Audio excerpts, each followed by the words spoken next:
Good evening. Cornwall's tourism boss says the region is looking at a volatile few months, with people hedging their bets over staycation destinations and then cancelling as restrictions are eased around foreign travel. Malcolm Bell says the summer should be very busy, but economically many businesses are not out of the woods yet, and the peak season will be crucial for survival.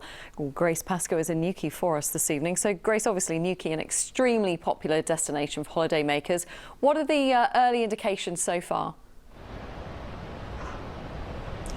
Well, places like this, like Newquay, are set to get busier and busier as next week hostels, hotels and B&Bs can finally reopen after lockdown.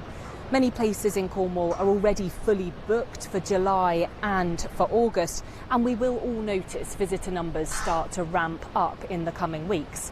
However, there is still some uncertainty around staycations, with some people reportedly booking both at home and abroad just in case their travel destination is added to the green government list.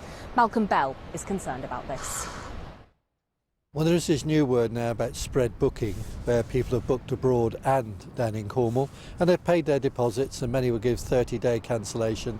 So that will be quite interesting, but I do think even with those cancellations, if they come, there will probably be other people that will want that accommodation. So I think we might see quite a volatile booking pattern, and it will be dependent on the great yellow thing in the sky.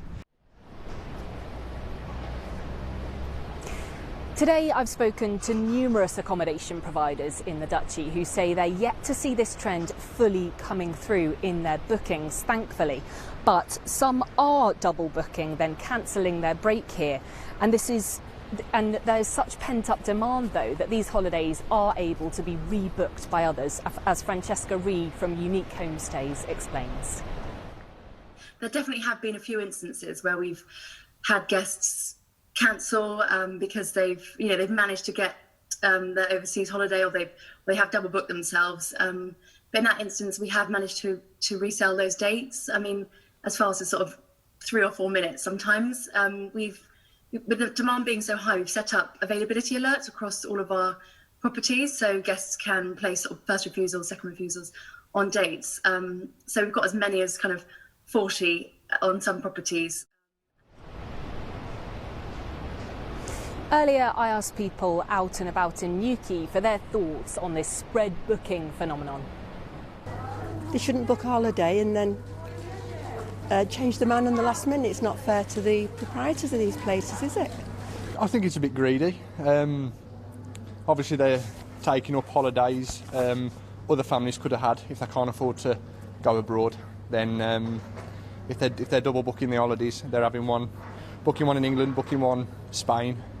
They're taking a holiday off another family that maybe couldn't afford to go to Spain. Everybody's got a business. Past 12 months has been about support local businesses, things like that. You've got to think of everybody that might be impacted, really, for past 12 months, but not everyone does. While some may opt to travel abroad this summer if they can and potentially lose their deposits, holiday providers hope there are enough holidaymakers lined up to travel to destinations like Newquay to fill that gap that this year has left in people's bank balances. Grace Pascoe in Newquay, thank you very much.